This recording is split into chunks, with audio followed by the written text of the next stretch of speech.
we go again, back for another season. And before we get into it, there's a few little key moments. There's 3 key moments, I thought, during pre-season that I recorded as they happened. So I'm going to bring you those first, then we'll get into some other things, and you'll see what goes down, who we brought in, who we let go, and then the first live game of the episode versus a very strong Fulham team. So we're not actually recording transfer window stuff. I'm going to show you all the transfers at the end of the window, but I'll just briefly, 3rd of July, and I've been offered the United States manager's job. They're in an interesting position, really. They're not qualified for the World Cup yet. In their group table, they are 2nd, and it's not confirmed. They've got 2 games to go to get into some sort of playoff. I don't know if they qualify immediately through that or if they're going to a playoff. I think they qualify immediately. I don't know what to do. I think I'm going to reject it because it's all about Swindon right now. Though it might have been fun, and I appreciate the offer, and I thought the offer was worth noting in video form, I'm going to reject it. So, USA, maybe one day. I wasn't going to do the whole, this nearly happened, but I've got 2 transfers potentially about to happen that I'm going to do it with both of them. If we get them, I'll show you. If we don't, I won't. Anthony Annan, really, really good player. Sadly, he said his work permit turned down. I could still sign him, but I'm not going to make the mistake. He would have been on a relatively good deal as well, only £6,000 a week for 3 years. Would have been an excellent signing. Such a shame. We'll have to look for someone of equal calibre, which is going to be very, very difficult. But a couple of days later, a twist in fortune. Angelo Henriquez, I think that's how you say it. Angelo, we're going to go with though, has agreed a deal. £11,000 a week, a massive transfer for Swindon. It takes 1/3 of our budget. But based on how good he is, I literally don't care. He can also play on the right and slightly on the left, so I think he's going to be a great addition. Definitely going to be my big signing of the summer. Obviously, Obika's now left the club, but a few other strikers have gone, and we needed someone else to bring in. So Henriquez is the guy. We've got a deadly front two, and I'll show you the other one in not that long. So as you can see there, one success story, one not so successful, and a job offer from America. But before we get into the transfers that we've brought in, I've got some sad news. And it revolves around this man. I felt like we needed an attacking midfielder, like a good, sort of athletic, creative attacking midfielder. I think he'll be good. I think in this division he'll be very good. Anyway, one more. Tanner, 3rd assist of the game. Obika, Tanner is the man. He's the man of the moment. This is how he got on. This was Crawley away. Got himself a penalty. He's been absolutely brilliant for me. He was brought in on loan from Reading. So if Tanner puts this in, well, that could be it. That could be the promotion we were asking for. And that's the boy, Craig Tanner. Who else? We have to give out an award here, I think, for our player of the season. Well, no matter what anyone says, it's Craig Tanner. A 7.29 average rating. He continued his form into the Championship. He had a slow start to the season. Didn't perform very well. But this boy, this 21-year-old from, playing at Reading, has been an absolute world beater for us, and hopefully we can get him back again next year. Sadly, that is not the case. After 2 phenomenal years at Swindon Town, pulling in some incredible average ratings, some incredible assists and goals numbers, Reading, a Championship rival, are refusing to release Craig Tanner, and frankly, I don't have the money in the world to bring him in permanently. Craig, you are the manner, and thank you. Folks, don't be sad he's gone. Be happy it happened, and be even happier that we've got men to come in to do a job.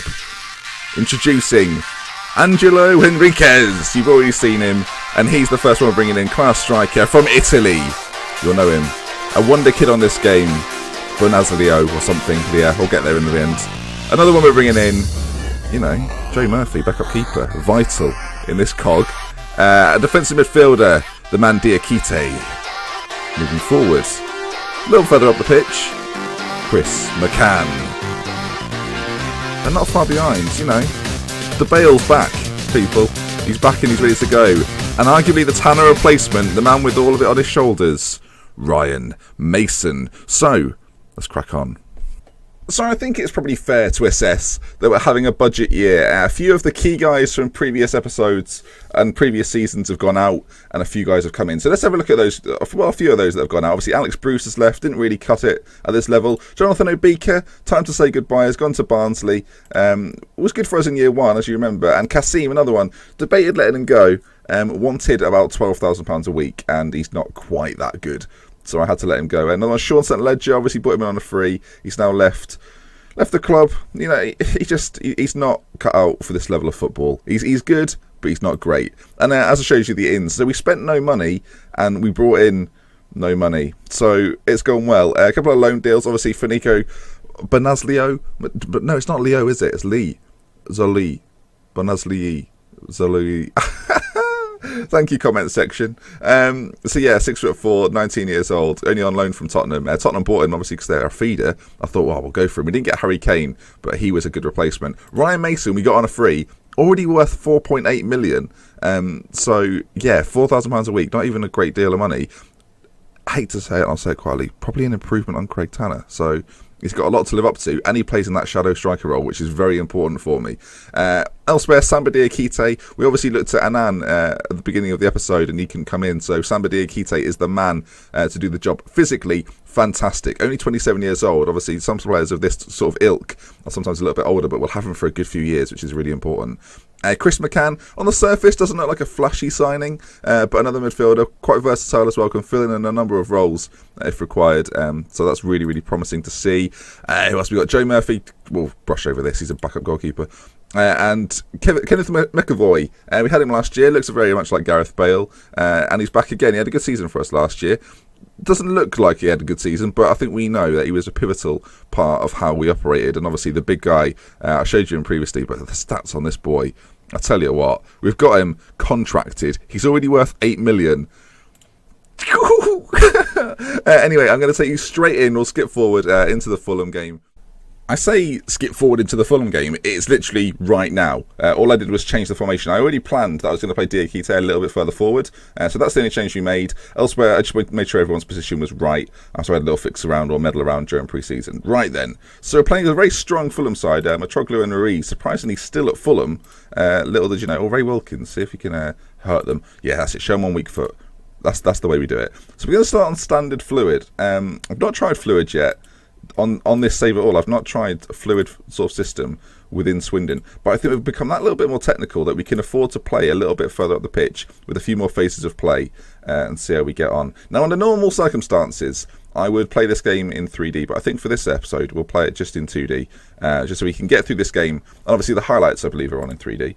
Yeah, they are. So, you know, everyone's a winner, really. But we know the rules. I've set rules out. So here we go. Against Fulham, away from home. They're having the first attack of the game. I'm a little bit nervous because I don't think that is quite the strike from Kahalanic or whatever he's called. Something like that. It's close. My names today. I'm all over the shop with names. I don't know what's wrong with me.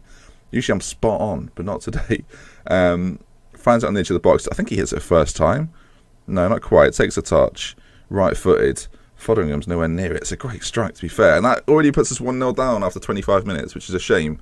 Obviously, you play quite a narrow formation, and Fulham have got some decent wide players. Kahalanic is one of them. So we're going to have to see how we do. Oh, corner whipped in. Mason is on it. Cleared well, though. Craig Davis will get there first. Plays it to Thompson. Luongo. Can we try and get it to one of our creative midfielders or our two guys up top? Oh, ball through. Enriquez. Oh, he's going to struggle to do anything from there. Surely that's a penalty kick. Ali Sissoko, who's at Fulham, surprisingly, gives away the penalty. And Enriquez has got the chance to put it 1-1 just before half-time. Ryan Mason, obviously, you can see that picked up a knock. So whether we have to bring Gallagher on at the second half, we will do. And oh my good grief. I don't want to say a certain guy wouldn't have missed it, but he has that is one of the worst penalties I think I've seen. Show me something else in the second half. Mason's not struggling too much for fitness. We're going to bring Gallagher on anyway. Oh, tell you what, Mason, that is an awful debut when you look at it like that. He's replacing the man that the Swindon fans absolutely adored, and then he's gone off at half-time with a knock. Not a good way to start your career at Swindon, my boy, but, you know, still time. It took Craig Tanner a while to get going, so we won't judge you. And I tell you what, we're 43 seconds into the second half, and Angelo Enriquez has done a marvellous bit of football. Tell you what, he's taken on two guys here, like they weren't even there. Takes on a third, like he's not even there. And then the finish. God, just think if he'd have scored that penalty. But that's magnificent.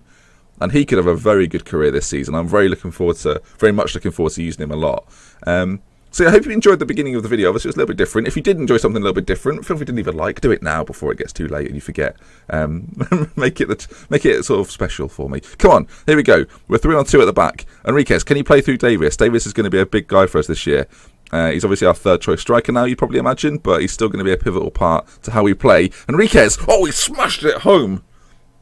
Come on. I'll tell you what, he's on a big deal, is Enriquez. He's on a very big deal. I think he's on close to £11,000 a week. It far surpasses any other contract at the club. But if he does this every game, I've got no problems whatsoever. And that's 2-1. Oh, and when Fulham scored the first, I was starting to worry a little bit, but we'll take this all day long. Come on, can we get up there? Good one. Mallorca's still at the back there. Very good player for us. It was decent last year when we brought him in the January. And this fluid sort of system seems to be working absolute wonders. Can he score a hat-trick? Oh, Davis should have scored. Enriquez was tight angle, but he's on for a hat-trick. And now it's Fulham's turn to come at us. Woodrow knocks it back. Out to Kalinic, scored the first goal. As we say, Fotheringham with a good hold. And with 30 minutes to go, we're 2-1 up against Fulham. And do you know what, a little bit surprisingly, and that is not the sort of goal kick we ever want to be playing. We'll have to talk about that at some point. And Mitroglu's in, and it comes from a pathetic goal kick, frankly. The goal kick is really, really poor. It's played into a wide area. Maybe tactically that's my fault. But at 2-2, that doesn't make things look safe at all. Mallorca, we talk about how good he is, Mallorca, and then Mitroglu. I can't believe he's still at Fulham, to be fair. That's somewhat surprising. Anyway, continuing on. We can't dwell on that, I guess. 10 minutes ago. I'm not sure if I want to make changes. Obviously, the change from Mason worked one. It's Gallagher. Oh, my word! I was talking about the change from Mason, and then as I talk about it, Gallagher, his replacement, scores a free kick from 20 yards out, bangs it over the wall. The keeper should be doing better, but I am not going to come sit here and complain. I think with that, we'll pause the game. Oh, they've got a corner. Worrying moments. Please don't smash it in. Get rid of it, somebody. Okay, good. Right, we're going to go defensive, and while this is on the break, we're going to waste time for the last 10 minutes. A win away at Fulham would be massive. So if we can hold on here, that'd be absolutely magnificent. I do worry about how... Oh, tell you what, that's a good ball through. Thompson nearly gets on the end of it. 3-2. This could be a really good start to the season. A really good start, but they're not finished yet. Oh, what's happened there? He's just hit it wide.